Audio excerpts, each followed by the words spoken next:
देखिए, आज हम बात करेंगे रेस्पिरेटरी सिस्टम में अस रेस्पिरेटरी सिस्टम में अस्थमा की बात करेंगे।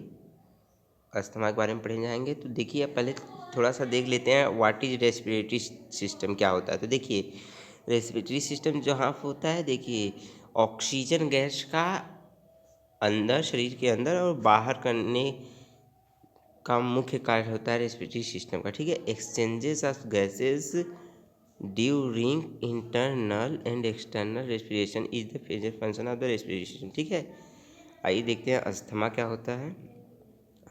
देखिए, अस्थमा अस्थमा के बारे में जानेंगे आज। अस्थमा क्या होता है? देखिए, अस्थमा इज ए कंडीशन, एक अवस्था है अस्थमा, जिसमें इन विच आवर एयरवेज बिकम नारो। हमारे जो एयरवेज हैं, जो मतलब जहाँ से सांस आती जाती हैं जिस नली से, वह नैरो में संकरी हो जाती हैं, यानी पतली हो जाती हैं। ठीक है, इसके बाद स्वेल मतलब सूज जाती हैं, एंड बिकम मोर ग्लैंडुलर और मोर ग्लैंडुलर हो जाती हैं, यानी म्यूकस प्रोडक्शन करने लगती हैं। इसी को ही अस्थमा कहा जाता है। अस्थमा किसे कहा जाता है? जो एयरवेज हैं वह नैरो, स्वेल और मोर ग्लैंडुलर हो जाती हैं, इसको अस्थमा कहते हैं। This can make breathing difficulty and trigger coughing. और मतलब इसके कारण सांस लेने में दिक्कत होने लगती है और खांसी आने लगती है। ठीक है, and whistling sound wheezing when we breathe out and shortness of breath. ठीक है, यानी घर घर की आवाज़ आने लगती है और सांस लेने में दिक्कत होने लगती है। ठीक है, अब देखिए अस्थमा है क्या? अस्थमा कहाँ से लिया गया? देखिए, एक ग्रीक वर्ड से लिया गया है। The word asthma originates from the Greek word meaning short of breath, meaning that any patient with the breathness was asthmatic. देखिए, अस्थमा जो है ग्रीक शब्द से लिया गया, जिसका अर्थ होता है शॉर्ट ऑफ ब्रेथ, मतलब सांस की कमी हो जाती है जब। देखिए, अस्थमा यही पाइप है। ठीक, एक मिनट, देखिए जैसे यही नली है, ठीक, इसी से ऑक्सीजन आता जाता है। ठीक है, और यहाँ पे मतलब यह सूज जाता है, इन्फ्लामेशन हो जाता है, ऐसे और ऐसे। तो देखिए, बहुत पतला और संकरा मार्ग बन गया ना। तो इसी में से अब जैसे जिसको आदत हुई है, इतने मतलब इतने मोटे पाइप से एयर आएगा जाएगा, और इतने अगर जब कम पाइप से आएगा जाएगा तो तकलीफ होगी। तो उसी शॉर्टनेस ऑफ ब्रेथ मतलब सांस लेने में दिक्कत परेशानी होने लगती है, इसी को अस्थमा कहते हैं। ऐसा क्यों होता है? पोल्यूशन, जहाँ डस्ट एरिया है उसके कारण होता है, कुछ बैक्टीरिया वायरस के इन्फेक्शन के कारण होता है, कोई एलर्जिक फूड्स के कारण होता है, जो स्मोकिंग कर रहा है जो, उसको भी अस्थमेटिक होता है। ठीक है, अब आइए देखते हैं क्लासिफिकेशन अस्थमा, यानी अस्थमा को कितने वर्गों में बांटा गया है। तो देखिए, क्लासिफिकेशन ऑफ अस्थमा, इसमें फर्स्ट टाइप है सेशनल अस्थमा। मीन्स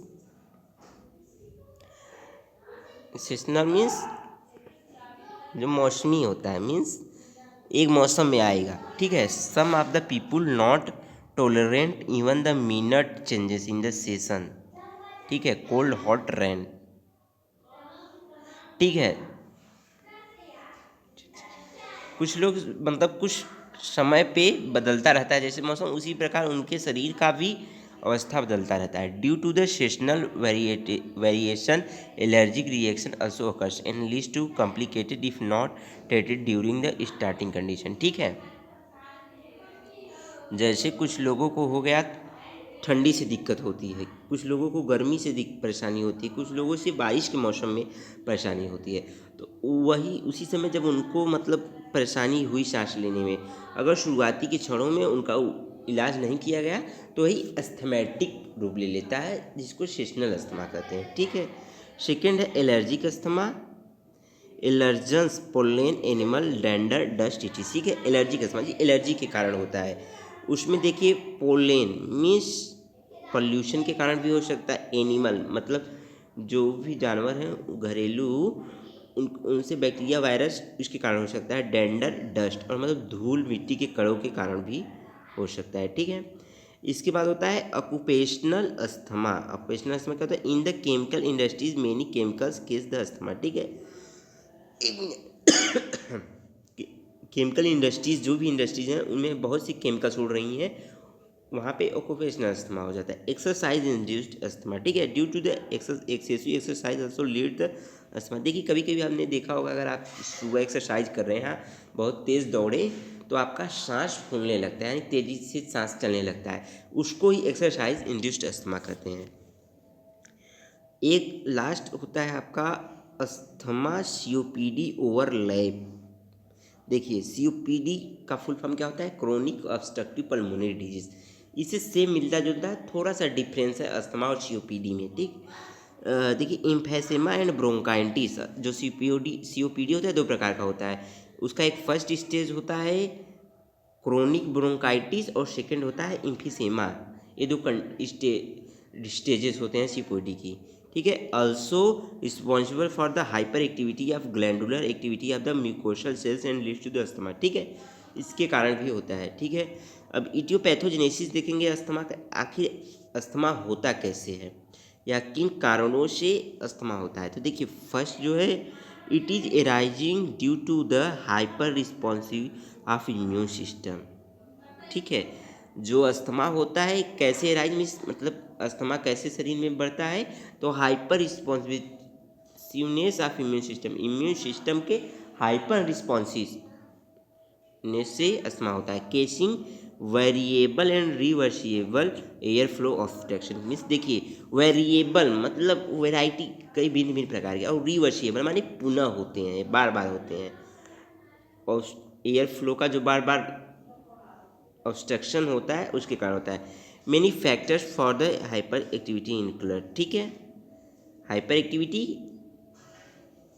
कई फैक्टर्स हैं जो यहाँ पर दिए गए हैं। फर्स्ट आपका है देखिए एलर्जेंस, वही हो गया पोलन एलिमेंट डेंडर डस्ट। ठीक है, अपर रेस्पिरेटरी ट्रैक्ट इन्फेक्शन यूआरटीआई के कारण भी होता है। एक देता है यूटीआई, यूरिनरी ट्रैक्ट इन्फेक्शन, वहाँ पे यहाँ पे यूरिनरी नहीं है, आप अपर रेस्पिरेटरी ट्रैक्ट इन्फेक्शन। ठीक है, इसके कारण होता है। सेकेंड है एयर पल्यूशन, एयर पल्यूशन के कारण होता है। सिगरेट स्मोकिंग, वही स्मोकिंग कारण होता है, और दूसरे केमिकल के साथ कारण होता है। देखिए ड्रग्स, कौन कौन से ड्रग यूज़ किए जाते हैं, मतलब जो मतलब किन किन ड्रग के कौन कौन सी दवाएं अगर ज़्यादा यूज कर लेंगे तो अस्थमेटिक हो जाएंगे आप। देखिए NSAIDs, जैसे एस्प्रिन हो गया, NSAIDs मीन्स आपके पैरासीटामोल, आइबुप्रोफेन, ये सब बीटा ब्लॉकर्स, जितने बीटा ब्लॉकर्स ड्रग हैं उनके कारण भी अस्थमा होता है। एक देखिए NSAIDs जो होता है इसके कारण अल्सर भी होता है। ठीक है, फूड एलर्जेंस बात करेंगे, फूड एलर्जेंस की। फूड कई के मतलब जो भोजन खा रहे हैं वो भी एलर्जिक है, उसमें भी बैक्टीरिया वायरस ये सब है, तो उसके कारण भी अस्थमा हो जाता है। कोल्ड एयर मतलब ठंडी के मौसम में ज़्यादा परेशानी आती हैं, जेनेटिक फैक्टर के कारण भी हो सकता है। और बस अब आगे देखेंगे हम। देखिए ठीक है, नाउ अगेन एक्सपोजर विथ टिविटेरिज्म नहीं। देखिए क्लिनिकल मैनिफेस्टेशन, देखिए बात करते हैं क्लिनिकल मैनिफेस्टेशन की, क्या क्या सिम्टम्स होते हैं। किसी को अस्थमा हो गया तो उसमें कैसे लक्षण दिखेंगे उसके बारे में। तो देखिए पहला वीजिंग, घर घराने की आवाज़ आएगी। ठीक, dyspnoea, dyspnoea means shortness of breath, dyspnoea means shortness of breath माने जल्दी जल्दी सांसें आएंगी, सांस लेने में समस्या होता है कि कफ यानी खांसी आएगी। चेस्ट टाइटनेस या चेस्ट पेन, देखिए जो आपका चेस्ट रहेगा उसमें दर्द मतलब चेस्ट में पीड़ा उठेगी। एक्सपायरेशनल में प्रोलॉन्ग। ठीक, जिलेटिन्स स्पुटम म्यूकस, ठीक है, इस म्यूकस प्रोडक्शन होगा। ठीक, कैसा, वो भी ठीक यानी मोटा गाढ़ा स्पुटम का प्रोडक्शन होगा। ठीक, आगे बात करते हैं हम, और टैकीकार्डिया होगा यानी कार्डियक डिजीज की प्रॉब्लम भी आ जाती है। अब बात करेंगे देखिए फार्माकोलॉजिकल मैनेजमेंट की। तो देखिए एक होता है आपका ये जनरल ब्रोंकोडिलेटर, जनरल ब्रोंकोडिलेटर के कारण होता है। फर्स्ट मतलब ये सब यूज करके ट्रीट किया जाता है। तो बीटा एगोनिस्ट होता है, इसमें दो बीटा एगोनिस्ट होते हैं, एक शॉर्ट एक्टिंग बीटा एगोनिस्ट और एक long acting beta agonist. Short acting होता है मीन्स साबा, इसका मतलब शॉर्ट नेम है साबा, means short acting beta agonist. इसमें क्या होता है, क्या कौन कौन सी ड्रग आती हैं, तो एल्ब्यूटेरॉल, ठीक है।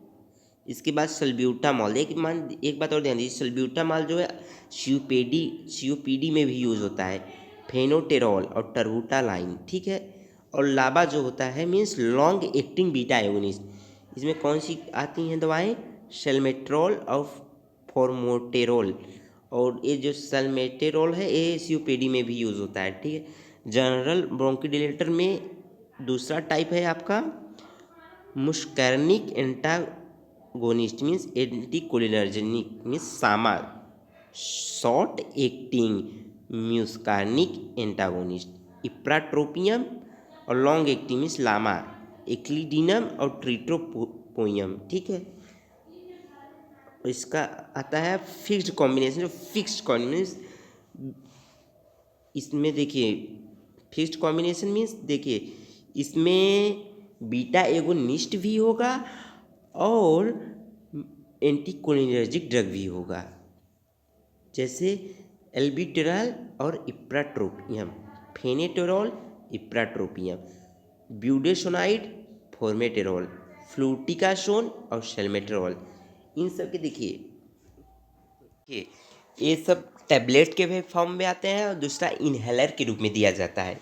इनहेलर मीन्स देखिए इनहेलर दो प्रकार से दिया जाता है, एक होता है मीटर डोज इनहेलर MMDI, और वेपोराइजेशन एक वेपोराइजेशन के द्वारा दिया जाता है। तो देखिए सबसे मतलब बेहतर यही दोनों है, MMDI और इनहेलर वेपोराइजेशन वाला, क्योंकि यह मतलब नुकसान नहीं पहुंचाएंगे बॉडी के। क्योंकि देखिए शॉर्ट एक्टिंग दे रहे हैं आप इप्राट्रोपियम, तो यह नुकसान करेगा अगर टैबलेट के फॉर्म में या इंजेक्ट के फॉर्म में देंगे। और अगर इनहेलर के फॉर्म में देंगे तो यह मतलब ब्लड में नहीं मिलेगा, केवल रिस्पिरेटरी रहेगा। और ये जो म्यूकस जो भी यहाँ पे, एक मिनट क्लियर करने दीजिए, जो भी जैसे आपका रेस्पिरेटरी ट्रैक्ट है जो सूजा हुआ है, जब आप इनहेलर लेंगे तो यह जाकर नॉर्मली हो जाएगा, यानी आपका यहाँ से ये हट जाएगा, ठीक है, एकदम यह हट जाएगा और क्लियर हो जाएगा। सांस लेने में जो परेशानी आती रहेगी वो भी क्लियर हो जाए। अब आगे देखते हैं नॉन फार्माकोलॉजिकल मैनेजमेंट, यानी बिना दवाओं के कैसे ट्रीट किया जाए अस्थमा को। देखिए बिना दवाओं के, तो देखिए अवॉइड द एलर्जेंस, एलर्जन को मतलब अवॉइड करिए जो कि एलर्जिक कंडीशन होते हैं। Avoid the smoking, chewing, drinking, ठीक है, स्मोक ना करिए, ड्रिंकिंग ना लीजिए और च्यूइंग भी ना करिए, ठीक है। Regular use of home remedies, घरेलू दवाओं का प्रयोग करिए। फॉलो डाइट, अच्छी भोजन खाइए। Sometimes diet plan also required to manage the disease, ठीक है।